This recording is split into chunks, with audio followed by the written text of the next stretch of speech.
네, 멀쩡한 젊은 아버지가 갑자기 돌아가셨다는 말을 듣고서 제 친구가 보니까 그 진짜 돌아가신 걸 확인하고 딱 하더니까 그 자리에서 털썩 주저앉으니까 누가 보거나 말거나 그냥 대성통곡을 하고 우는 걸 봤어요. 그리고 너무나 슬퍼하는데 뭐 누가 뭐 말리거나 뭐 이렇게 할 수 없을 정도로 너무나 강력한 슬픔 속으로 한순간에 빠져드는 걸 보고 또 이거 그런 상황을 좀 비유해서 좀 미안하지만 그 전 정말 명상할 때 저렇게 명상하면 어떨까 하는 생각이 들었어요.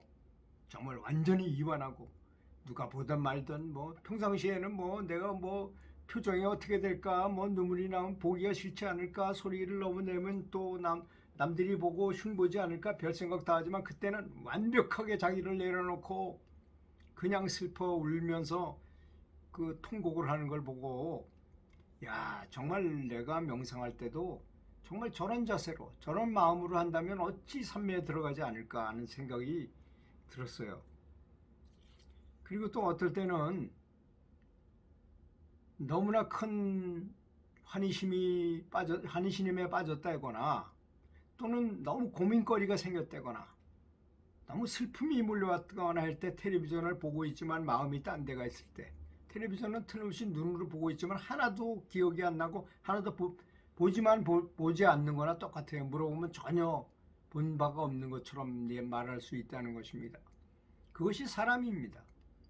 그래서 길거리를 걸어가면서도 타이거 우즈는 골프 스윙을 생각하면서 갈 것이고 손흥민이는 어떻게 하면 꼬링을 잘 릴 거리나를 머릿속으로 상상하며 다닐 거 아니겠습니까? 유도 선수는 또 어떻게 하면 한 판에 상대방을 냉길 거를 상상하면서 다닐 거가 아니겠습니까?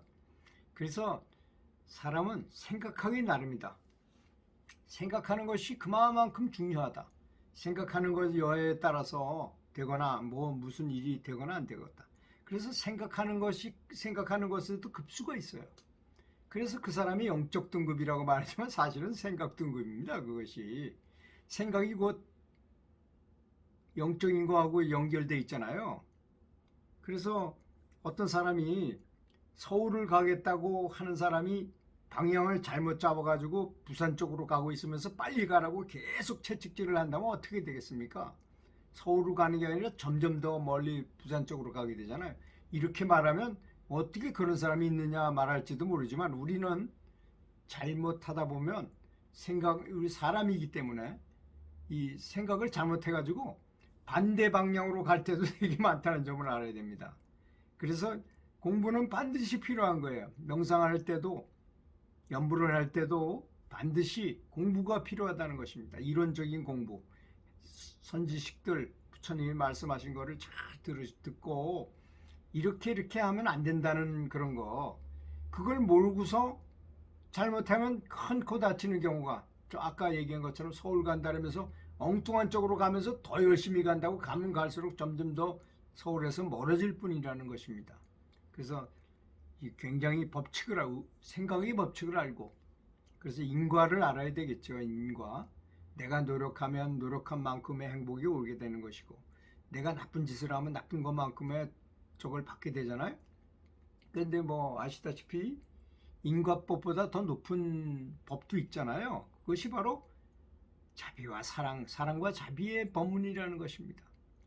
사랑과 자비는 그런 걸 다 뛰어넘을 수 있어요. 예를 들어서 내가 아내 몰래 어떤 여자하고 정을 통해 가지고 굉장히 나쁜 짓을 많이 했어.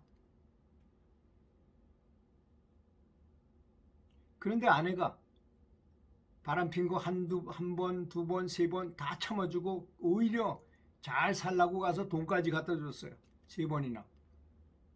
그래서 이 사람이 그 인과의 법칙하고는 전혀 다르게 한 거잖아요. 네가 바람 피워 그럼 너를 혼나야 돼 이혼해야 돼 뭐 이렇게 나간 게 아니라 거꾸로 사랑으로 확 뒤덮어버린 거잖아요. 그래서 이 사람이 크게 반성을 하고 나중에 집으로 돌아와서 아내한테 너무너무 잘하고 정말 신주 모시듯이 잘 모셨다는 거 아닙니까? 아내를. 그렇게 되는 거와 마찬가지로. 사랑은 그런 것입니다.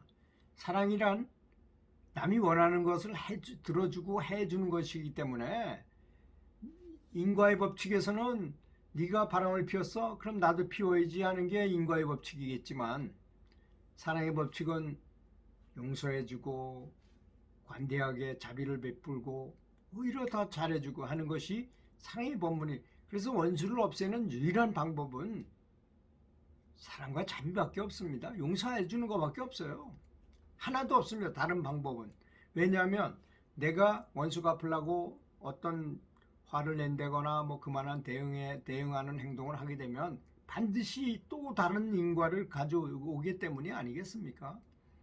그래서 제일 좋은 법칙은 사랑의 법칙이다. 어떻게 하든 간에. 다음에 믿어야 된다는 것입니다. 굳게 믿어야 된다는 것입니다. 염불을 하면 어떤 현상이 일어난다고 믿는 거가 중요하다는 거예요. 명상을 하면 완벽하게 인과의 법칙에 있어도 그렇고 사랑의 법칙에 있어서도 그렇습니다. 한 만큼 좋아지게 돼 있잖아요. 생각해 보십시오. 제가 교육청에서 체육 담당 장학사를 했었는데요. 어떤 초등학교에 탁구 선수들 지도하는 데 가보면 처음에 뽑았을 때 보면 애들이 공도 못 넘기고 폼도 정말 엉망이야. 그러다가 한 일주일 후에 다시 가보면 걔가 폼이 이제 좀 어느 정도 나와요. 그 다음에 한 달 후에 가보면 이제 제법 넘겨. 6개월 후에 가보면 거의 선수예요. 이제는. 그 학생이 한 게 무엇입니까? 뭐 특별한 걸 했나요? 반복적으로 훈련한 것밖에 없잖아요. 우리도 그렇게 해야 됩니다. 반복적으로 훈련하는 건 훈련한 인과의 법칙에 의해서 한만큼 좋아지게 돼 있는 것이지 안 했는데 좋아질 수 있어요? 탁구 연습 안 했는데 탁구를 잘할 수 있는 방법이 있나요? 그건 전혀 없다는 것이잖아요. 그렇게 신념을 가지고 열심히 해야 된다는 것입니다. 그 다음에 기대를 해야 되겠죠. 내가 이러이러한 것을 이룰 것이다. 우리는 뭐 간단합니다. 생전 해탈입니다. 원하는 것이. 생전에 어떻게든 해탈을 해보자. 어떤 방식을 취해서라도 해탈을 해보자 하는 목표를 두고 수행을 해야만 정말 속의 목적을 달성하리라고 생각합니다. 저는 항상 수행자 여러분들의 진보를 응원하겠습니다. 들어주셔서 감사합니다.